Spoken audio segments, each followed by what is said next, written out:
बिस्मिल्लाहिर्रहमानिर्रहीम अस्सलामुअलैकुम वरहमतुल्लाहि वबरकातुहू। नाज़रीन कराम, गुज़िश्ता 48 से 72 घंटों में जो वाक़यात पाकिस्तान और पूरे खित्ते में वक़ू पज़ीर हुए और जिस तरह अमरीकी सफ़ीर डोनाल्ड ब्लूम पंजाब से लेकर गवादर तक के दौरे करता फिर रहा है और जो दहशतगर्दी के वाक़यात में अचानक से तेज़ी आना शुरू हो गई है और इस दौरान जो भारत, चाइना, अमरीका और पूरे मिडल ईस्ट में नई सूरत हाल पैदा हो रही है, इन तमाम तर सूरत हाल के ताने बाने उस खेल के साथ जुड़ते जा रहे हैं जिसके तहत माफिया की मुतलकुल इनान हुकूमत कायम करने के लिए कैदी नंबर 804 यानी इमरान खान को अटक जेल में बदस्तूर रखा जा रहा है और 50 रुपए के स्टैम्प पेपर पर फरार होने वाले मुल्जिम की आमद के लिए एक नई बिसात बिछाने का अमल शुरू कर दिया गया है। लेकिन इमरान खान को दबाने की कोशिश करने वालों को उस वक्त हैरत का झटका लगा जब फलस्तीनी मुसलमान सड़कों पर इमरान खान के साथ इजहार यकजहती करते नजर आए, जबकि अमरीकी सफ़ीर के गवादर पहुंचते ही बलूचिस्तान के हसास इलाकों में धमाके और दहशतगर्दी की इतलात आना शुरू हो गई हैं और गिलगित बल्तिस्तान के ज़िमनी इलेक्शन में इमरान खान की एक बार फिर जीत ने इस पूरे सिस्टम को हिलाकर रख दिया है और लद्दाख में भारतीय फौज की डिप्लॉयमेंट के साथ ही इस बात को यकीनी बनाने की कोशिश की जा रही है कि गिलगित बल्तिस्तान की सरजमीन पर कप्तान की हुकूमत दोबारा न बन सके। वो कौन सा खेल है जो भारत में होने वाले G20 इजलास के फौरन बाद पूरे खित्ते में शुरू कर दिया गया है। कश्मीर के जिला अनंतनाग और राजौरी समेत कई इलाकों से भारतीय फौज के अफसरान और मेजर की हलाकतों की खबरें अचानक क्यों आना शुरू हो गई हैं? सिक्योरिटी के नाम पर सीपैक कॉरिडोर और चाइना के साथ मुलेका बॉर्डर पर अफवाज को क्यों उतारा जा रहा है? जबकि हाल ही में अमरीकी एयरफोर्स के सेक्रेटरी ने यूएस हाउस कमेटी में बयान दिया है कि चाइना अमरीका के साथ जंग करने की तैयारी कर रहा है। चीन किसी वक्त ताइवान के हुसूल के लिए बड़ा फौजी ऑपरेशन शुरू कर सकता है और इसी डेवलपमेंट के साथ ही चाइना ने अफगानिस्तान में अपना सफीर तैनात करके अफगान हुकूमत को तस्लीम करने का रास्ता हमवार कर दिया है, क्योंकि जो खेल अब बलूचिस्तान में शुरू होने जा रहा है इससे पहले चाइना अब अफगानिस्तान में हर सूरत अपनी मौजूदगी को यकीनी बनाना चाहता है। ये डेवलपमेंट उस वक्त सामने आ रही है जब भारत ने अरुणाचल प्रदेश में बॉर्डर टनल का इफ्तिताह करते हुए हिमालय में मौजूद एयर बेस को अपग्रेड करने का अमल शुरू कर दिया है और G20 इजलास में इंडिया, मिडल ईस्ट और यूरोप इकोनॉमिक कॉरिडोर का मंसूबा लॉन्च करके गोया चाइना के बेल्ट एंड रोड पर हमला करने की कोशिश की गई। ऐसे में तुर्की के सदर रजब तैयब उर्दुगान ने बड़ा बयान दिया है कि तुर्की के बगैर ये मंसूबा मुकम्मल नहीं हो सकता, जबकि इसराइली वजीर आज़म नेतन्याहू का कहना है कि ये इकोनॉमिक कॉरिडोर दरअसल इसराइल के लिए दरवाजे खोलने जा रहा है, यानी इसराइल को तस्लीम करवाने और भारत की बालादस्ती के लिए ये मंसूबा लॉन्च किया गया। इसके साथ ही चाइना ने बड़ा कदम उठाते हुए आईफोन पर पाबंदी लगाकर अमेरिका पर माशी वार करने की कोशिश की। चीन ने अफगानिस्तान से खुसूसी मिनरल्स निकालने का मुआहदा भी कर लिया है। दूसरी जानिब शुमाली कोरिया का सरबराह रूस के तारीखी दौरे पर पहुंचा है, जहां वो कई दिनों का क़याम करने जा रहा है और इस दौरान शुमाली कोरिया और रशिया के दरमियान आलमी जंग के पेश नज़र एक बड़े मिलिट्री मुआहदे का भी इम्कान है। चीन एक और बहरी बेड़ा समंदर में उतारने जा रहा है। अमेरिका की इंटेलिजेंस रिपोर्ट का कहना है कि चाइना अपनी फौज को अमेरिका के मुकाबले में खड़ा करने के लिए पहली बार $700 बिलियन के अखराजात कर रहा है, जो कि तकरीबन अमेरिका के टोटल दिफाई बजट के बराबर है। अमेरिका का कहना है कि चाइना हमारी सोच से भी ज्यादा अपनी फौज पर जंगी खर्चात कर रहा है, जिसका मतलब है कि चाइना एक बड़ी लड़ाई के लिए तैयारियों में मसरूफ है। इस दौरान अमेरिका और सऊदीया के दरमियान मल्टी बिलियन डॉलर के हथियारों के मुआहदे कैंसिल हो गए हैं। अमेरिका ने हाल ही में ये मुआहदा चाइना और रशिया के साथ ताल्लुकात की पादाश में कैंसिल किया है। सऊदी और अमेरिका के दरमियान ताल्लुकात में नई दरार पड़ने का इम्कान पैदा हो चुका है। सूरत हाल आखिर किस जानिब जाती जा रही है? मज़ीद तफसीलात में जाने से पहले असलियत टीवी को सब्सक्राइब करते हुए बेल आइकन पर ज़रूर क्लिक करें ताकि हर आने वाली वीडियो का नोटिफिकेशन आपको बर वक्त मिल सके। नाज़रीन कराम, एक जानिब के जब आलमी कुव्वतों की रखेलों के दरमियान इक़्तिदार की हड्डी पर नई खेचम तानी शुरू हो चुकी है, अमरीकी सफ़ीर डोनाल्ड ब्लूम NRO 2 करवाने के लिए निगरां हुकूमत, इलेक्शन कमिश्नर और मरियम नवाज से खुफिया मुलाकातें करता नजर आ रहा है। यहाँ तक कि IG पंजाब से भी इसकी मुलाकात करवाई जाती है, जिसे कई माहिरीन ने ऑपरेशन रिजीम चेंज में अमरीका की बराह रास्त मुदाखलत का वाज़ेह सबूत करार दिया है और फिर इसे गवादर जैसे स्ट्रेटेजिक इलाके का दौरा करवाया जाता है, जो कि सीपैक की रीढ़ की हड्डी कहलाता है। और इन तमाम तर डेवलपमेंट का चाइना बगौर जायजा ले रहा है,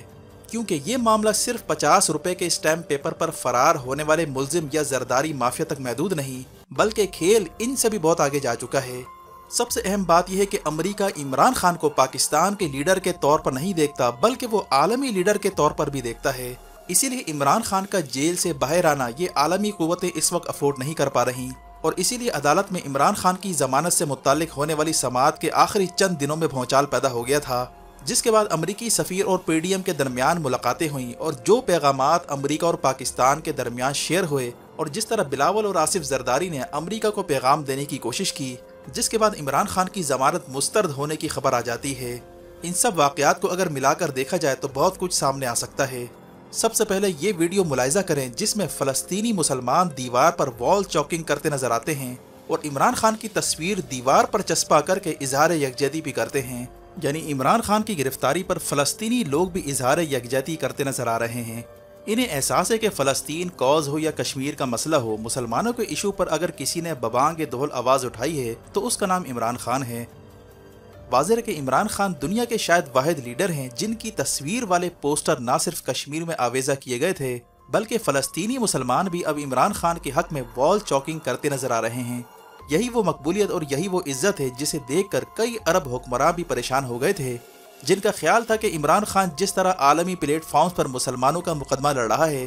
कहीं मुस्लिम उम्मा इनसे इंस्पायर होकर स्टेटस को के खिलाफ ना खड़ी हो जाए। और फिर दुनिया ने देखा कि किस तरह इमरान खान को एब्सोल्युटली नॉट कहने की पादाश में मुर्सी बनाने की कोशिश की जा रही है, क्योंकि अमेरिका को भी ये धड़का लगा हुआ है कि इमरान खान अगर इक़्तिदार में आ गया तो रीजन में मंजरनामा बदल सकता है।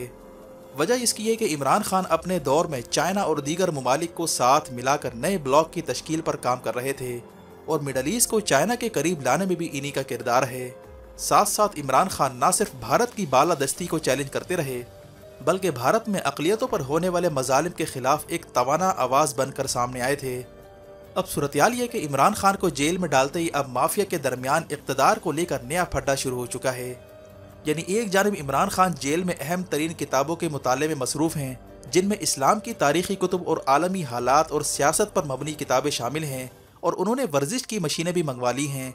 जबकि इनके वकील शेर अफजल मरवत के मुताबिक इमरान खान हाई स्पिरिट के साथ खुश और मुतमईन हैं। इनका अल्लाह से रिश्ता और ज़्यादा मजबूत हो चुका है और जिसका रिश्ता अल्लाह से जुड़ा हुआ हो उसे कोई नहीं तोड़ सकता। वकील के मुताबिक उन्होंने मुस्लिम उम्मा के अजीम लीडर का हाथ का बोसा लेकर अपनी देरीना ख्वाहिश की भी तकमील की। जबकि दूसरी जानब इमरान खान जेल में बैठकर माफिया की आपस की लड़ाई देखकर महजूज हो रहे हैं, क्योंकि कुदरत ने अब ऐसा माहौल पैदा कर दिया है कि खुद ब खुद साइफर और बैरूनी मुदाखलत के हवाले से गवाहियाँ आना शुरू हो गई हैं, जिसका मतलब है कि इक़्तिदार की खैचम तानी में बहुत सारे लोग एक दूसरे की पोलें और राज खोलने जा रहे हैं। हाल ही में महमूद मौलवी, जो कि पीटीआई से मुनारिफ हुए थे, उन्होंने निजी टीवी पर बयान दिया है कि इमरान खान को हटाने में अमेरिका का भी रोल था और अमेरिका और इस्टेब्लिशमेंट दोनों ने मिलकर इमरान खान को हटाया। महमूद मौलवी का यह भी कहना था कि अमेरिकी कौंसलर जनरल ने इनके घर में बैठकर कहा था कि इमरान खान ने जो एब्सोल्युटली नॉट कहा है, इसे अमेरिका कभी बर्दाश्त नहीं करेगा। इमरान खान की हुकूमत अब ज़्यादा देर नहीं चल सकती। ये वो तहलका खेज बयान है जिसके बाद बिल्ली मुकम्मल थैले से बाहर आ चुकी है, क्योंकि असल मसला तो ये निकला कि इमरान खान ने अमेरिका को अड्डे देने से इनकार करते हुए एब्सोल्युटली नॉट कहा है,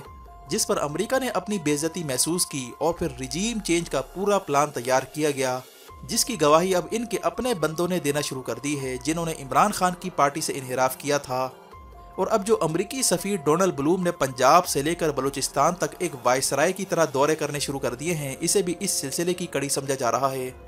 यहाँ तक कि मोहसिन दावड़, जिसे पीडीएम का बगल बच्चा कहा जाता है, इसने हाल ही में एजाज सैयद के प्रोग्राम में इंकशाफ किया कि अरशद शरीफ के कातिलों को बचाने में पीपल्स पार्टी और नून लीग का हाथ था। ये लोग अरशद शरीफ कत्ल पर इंक्वायरी को मुसलसल सबूताज करते रहे और तफ्तीश के रास्ते में रुकावटें डालते रहे,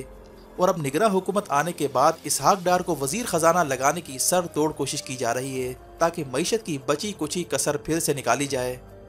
हालिया रिपोर्ट के मुताबिक जब मुल्क की इकोनॉमी डिफॉल्ट कर रही थी तो उस वक्त शहबाज शरीफ 10-10 अरब रुपए मीडिया के इश्तिहारात पर लगा रहा था ताकि मीडिया के जरिए इमरान खान के खिलाफ कैंपेन चलाई जा सके। और आज गरीब आवाम को बिजली की कीमतों में सब्सिडी देने के लिए 15 अरब की भीख IMF से मांगने का ड्रामा रचाया जा रहा है। और बेहिसी का ये आलम है कि रातों रात पेट्रोल बम गिरा दिया गया और पंजाब हुकूमत की जानिब से हाई कोर्ट के 11 जजेस को 36-36 करोड़ के कर्जे जारी करने की मंजूरी दी गई, वो भी अमेरिकी सफ़ीर के दौरे के बाद। यानी नवाज शरीफ की आमद से पहले लेवल प्लेइंग फील्ड के नाम पर सिस्टम को मुकम्मल हाईजैक किया जा रहा है। जबकि अंदरूनी ज़राए का कहना है कि हालिया सूरत हाल में मईशत चलाना ये किसी के बस में नहीं रहा। सब लोग खुफिया तौर पर मुल्क से बाहर भागने की तैयारी कर रहे हैं। सहाफ़ी नईम अशरफ बट के मुताबिक पंजाब के सियासतदानों ने पुर्तगाल और स्पेन की इमिग्रेशन लेने की कोशिशें तेज कर दी हैं। कई सियासतदान इस वक्त यूरोप भागने की तैयारियों में हैं। इन्हें खतरा है कि बेकाबू होती सूरत हाल में इमरान खान की जमात दोबारा इक़्तिदार में आ सकती है। अब सवाल ये पैदा होता है कि क्या इस अहम मरहले पर मुल्क से बाहर डॉलर ले जाने की कोशिश की जाएगी, क्योंकि माफिया की ये रिवायत रही है कि ये हमेशा अपने आखिरी दिनों में फरार होने से कबल डॉलर को सबसे पहले फरार करवाते हैं। FIA का साबिक डायरेक्टर सज्जाद मुस्तफ़ा ने यह तक कहा है कि पिछले दौर में वजीर दाखिला अपने स्पेशल जहाज में 27 अरब रुपए भी बाहर ले जा चुका है, जिसका मतलब है कि इस गैर यकीनी की सूरत हाल में माफिया के अंदर अफरा तफरी फैल चुकी है और आने वाले दिनों में हालात मुकम्मल तौर पर बदलने जा रहे हैं। वीडियो देखने का शुक्रिया। वीडियो पसंद आने पर लाइक करके शेयर कीजिए और कमेंट सेक्शन में अपने ख्यालात का ज़रूर इज़हार कीजिए। अपना और गिरदोनवाह के लोगों का ख्याल रखें। फ़ी अमानिल्लाह।